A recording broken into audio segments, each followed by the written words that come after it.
Inside an empty store, Carol is trying to consume any medicine or energy drink she can find in order to try to keep her body awake while dangerous forces keep banging on a door, trying to reach her. This mess started a few days ago. On its way back to Earth, a space shuttle suddenly explodes and its pieces scatter across many states in the USA. Soon all media outlets are covering the news, saying it's a sign of alien invasion. Most people become terrified and hesitate to touch the debris, but there are still lots of opportunists that sell what they can salvage on eBay. Tucker, head of the Center for Disease Control, arrives at one of the crash sites for inspection and learns that a piece of debris is laced with a mysterious organism that has the ability to withstand enormous levels of radiation. The organism can also multiply at a rapid rate, implying that it is from another planet. On his way out, Tucker accidentally touches a small piece of debris and receives a cut on his finger, but he doesn't think much of it and leaves. Later that evening, Tucker goes home, only to find his dog growling at him before ignoring him for no reason. When he goes to bed, Tucker's body starts sweating profusely and experiences an intense cellular condensation on the face, as if something has taken over him. Meanwhile, Tucker's ex-wife Carol hears her son Oliver screaming because of a nightmare. She immediately rushes to his room to wake him up and stays with him to comfort him for the rest of the night. The next morning, Carol gets a call from Tucker asking to see his son, which is not normal for him. Carol says no and hangs up. Afterward, Carol drops Oliver at school and goes to her office, where she works as a psychiatrist. On her way there, she runs into her best friend Ben, who offers to give her a ride. Ben is a doctor, and he shares with Carol the fact that the government is hiding something serious from them, as all the researchers on the crash site have resigned. Carol is in no mood for politics and complains about Tucker instead, commenting on how he has been acting very strange lately and how he suddenly wants to see their son after being away for 4 years. As soon as she makes it to her office, Carol sees her first patient Wendy, who shares that her husband has been acting very weird lately. A few days ago, he came to their home and the dog, who usually is a good boy, started growling at him for no reason, and her husband just killed the poor creature without showing any emotion. Carol immediately realizes that something is wrong, but for now, she just prescribes a new medicine for Wendy. In the evening, Carol and her neighbor take their children out for trick-or-treating. When they approach certain house, the family dog starts barking like crazy, and the owner swears it's a good pet the rest of the time. The group tries to leave, but suddenly the dog lunges toward one of the boys and tackles him to the ground. The boy doesn't seem bothered though. In fact, he squeezes the dog's mouth with his bare hands until the owner comes to take the dog away. It's revealed the boy is wounded, but he still keeps a poker face. Afterward, the group goes to Carol's home, and while the boys share the candy, the neighbor shares that her son has been acting very strange the last few days, almost as if he has lost his emotions. Suddenly, Oliver starts screaming from another room, and when Carol rushes to him, she finds a strange piece of flesh coming out of his hand that he got from the candy. The next morning, Carol sees a terrified woman running through the streets but ignores her. She takes the strange flesh to Ben, who shares it with his scientist friend Stephen. He promises to take a look, but the testing will take a while. Meanwhile, a mysterious virus has started to spread through the country, causing lots of death every day, but nobody knows the cause. Soon an emergency meeting is held in the capital and Tucker explains that the new virus is spreading at an unprecedented rate, so if they don't do anything about it, the country will go into recession. When some researchers ask about a possible solution, Tucker says that the only way to stop the spread is by conducting an inoculation program. Meanwhile, many infected waiters throw up right into the tea that they are going to serve to the guests. After leaving the hospital, Carol notices a homeless guy having a seizure on the streets, but unlike the terrified woman, he's being helped. When she makes it to her office, Carol is shocked to find Wendy's husband there, and he refuses to leave until he sees his wife. He also never shows any emotion as he speaks. Carol calls Wendy to warn her and saves her from entering the building, so Wendy takes a taxi to stay with her sister instead. Later that night, Carol reluctantly decides to let Oliver spend time with Tucker since it's his right as the father. On their way to Tucker's house, a terrified woman suddenly appears in the middle of the road. Luckily, Carol hits the brakes just in time. The woman desperately asks for help as she insists that something terrible will happen soon. But before she can add more details, a car suddenly runs her over. Carol notices the driver still keeps a poker face during such a horrible accident, and when the cops arrive at the scene, she immediately wants to testify against him.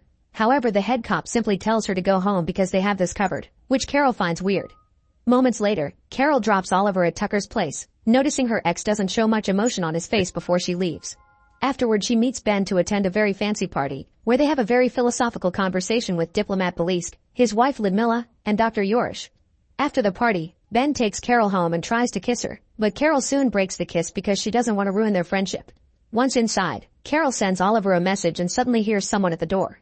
She only opens it a bit and finds a man asking questions for the census department, which doesn't make sense at this hour. Carol tries closing the door in his face, but the man puts his hand inside, triggering a struggle between the two of them. At last, Carol wins and locks the door, causing the man to go away. Meanwhile, Oliver gets to play with his friend Jean, who says his father is behaving weirdly, and Oliver thinks the same about his own. When he goes home, Oliver finds Tucker making a special drink for him. The next morning, Carol notices lots of people on the streets have blank stares on their faces, almost as if their soul has been taken away. When she reaches her office, she is shocked to learn that all her clients have canceled their appointments for the day. Carol tries to call Wendy, but her husband picks up, saying that everything is fine. This makes Carol think about all the things she's been seeing and realizes the virus is controlling people. When she begins Googling some information on it, she's suddenly startled by her secretary, who offers some tea. Before she can drink it, Carol gets a call from Ben, who informs her that the test results of the strange skin patch are ready. Carol immediately goes to the lab, where Stephen explains that the skin sample is made up of several molecular spores that take over the human brain during sleep and alter the genetic code, rendering a person unstable. This means that in order to prevent the deadly infection, they are forbidden from sleeping until they find a cure.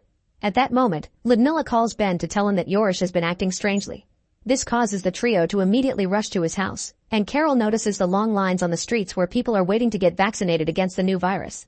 When they make it to Yorish's, they find him in bed with his body going through a grotesque transformation. Carol tries taking a picture of him, but suddenly the monster-like man wakes up and attacks her. Ben quickly pushes Yorish away, causing him to drag his body away before vomiting a weird liquid and dying. Afterward, Carol is too worried about her son possibly being exposed to this mess and rushes to Tucker's house to pick up Oliver. When she arrives, she finds Tucker in a meeting with his associates and immediately asks about her son. Tucker says that Oliver is playing at Jean's, but Carol doesn't believe him and starts looking for Oliver around the house. At that moment, the men from the meeting surround Carol, who gets scared and tries to run, but Tucker quickly tackles her to the ground and infects her with his saliva. Fortunately, Carol manages to push him away and runs through the back door to escape. She tries asking the neighbors for help, but they're infected as well. Then she gets to her car, only to find the road blocked on every side and she ends up crashing. When she gets out of her car, she is chased by a group of infected people, so she reaches the main avenue and tries to ask for help. Everyone ignores her, so she decides to enter a subway station. Carol gets on the train and finds it full of passengers with the same vague expressions. At that moment her phone rings and she sees a message from Oliver, who asks her to save him because Tucker has hidden him somewhere. This puts Carol on the edge of a breakdown, and one of the passengers reveals he isn't infected. Everyone there is acting emotionless, so the infected people will ignore them, and he advises her to do the same. Suddenly, a group of infected people enters the wagon, so Carol and the other sane passengers run to the end of the train and close the door. The infected ones press the emergency button to make the train stop before breaking down the door to start infecting the passengers, so Carol opens the back door and jumps off the wagon, escaping by running through the tunnel until she reaches the locker room of a station. There she finds a guard's gun, and when said guard approaches her, she gets too scared and shoots him by accident.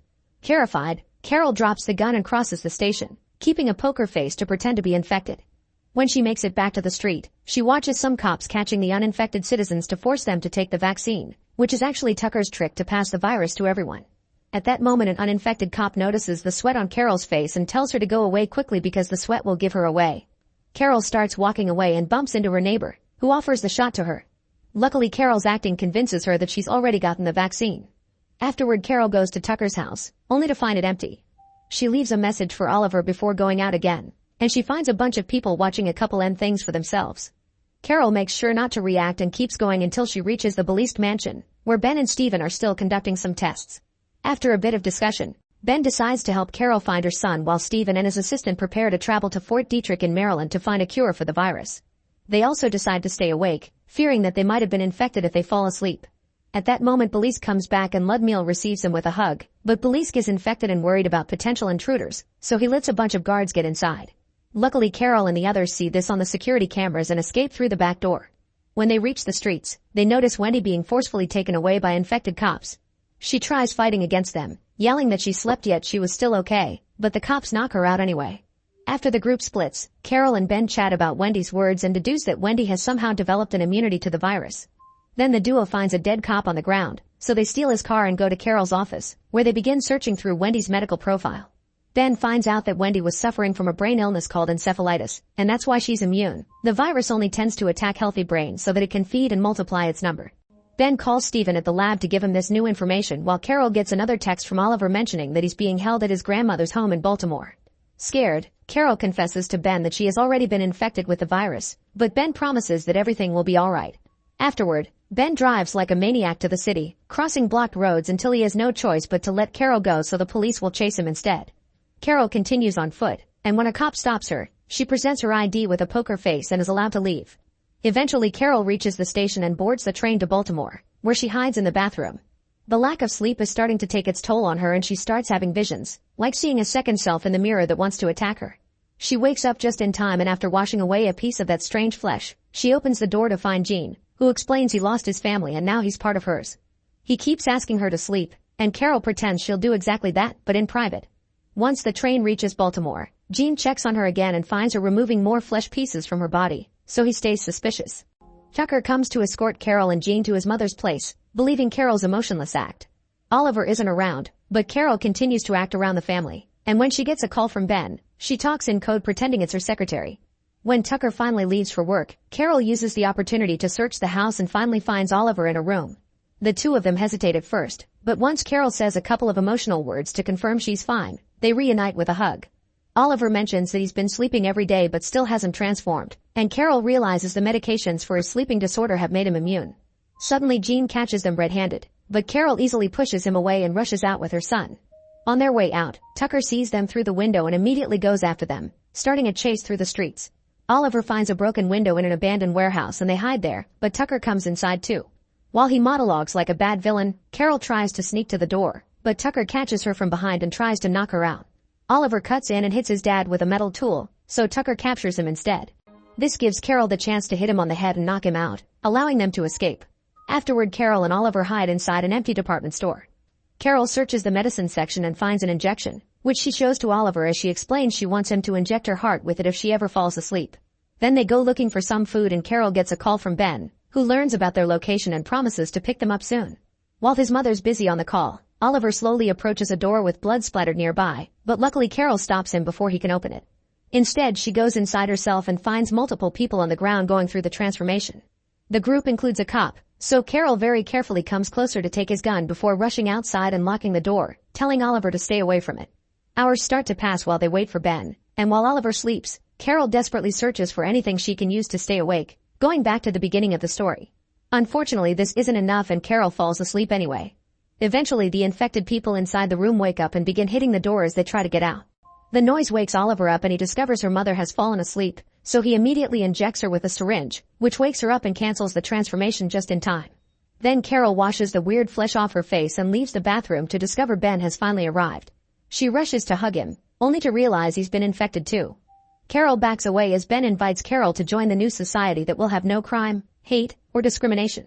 A terrified Carol points her gun at him, but Ben still opens the door and lets out all of the other infected people before mentioning that they hate immunity as he points at Oliver. The group tries to capture the child, so Carol begins shooting quickly, killing them one by one. However, she can't bring herself to kill Ben, so she just shoots him in the leg and runs away with Oliver. Outside, they take Ben's car to escape. While Carol drives like crazy, she gets a call from Steven, who gives her an address where a helicopter will be waiting for them. When she reaches the main street, she finds herself surrounded by cars and she crashes, causing her to lose consciousness. Lots of infected people now surround the car and Oliver locks the doors before shaking Carol until she wakes up. A man manages to break a window, but before he can infect them, Carol speeds up and pushes the people away to escape. There are still a few crazy ones hanging on the roof of the car, so Carol drives like a maniac and hits things on purpose to make them fall. There are also police cars hitting hers until they make her crash, sending the last few attackers flying against a shop window. Luckily, the car is fine and Carol keeps driving while getting directions from Steven through the phone. An affected man throws a Molotov bomb at her car, but Carol still drives with the vehicle on fire, not stopping until they make it to the parking lot of the right building. The car crashes against a pillar, so Carol and Oliver go out and run to the elevator, where they're almost reached by the enemy. They hit them and push them away, allowing for the doors to close. The duo finally makes it to the roof, where Steven and his army buddies rescue them in a helicopter.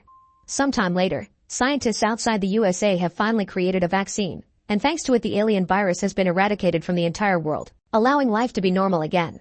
As the main scientist behind the vaccine, Steven explains to the press that the vaccinated people will have no memories of the earlier events. Meanwhile, Carol has adopted Gene and she is now in a relationship with Ben. While the boys leave for school, Ben reads the newspaper and comments on the violent crimes committed by people, which leaves Carol thinking about the aliens' offer of peace. Make sure to subscribe and turn on notifications so you can watch more videos like this. Thanks for watching.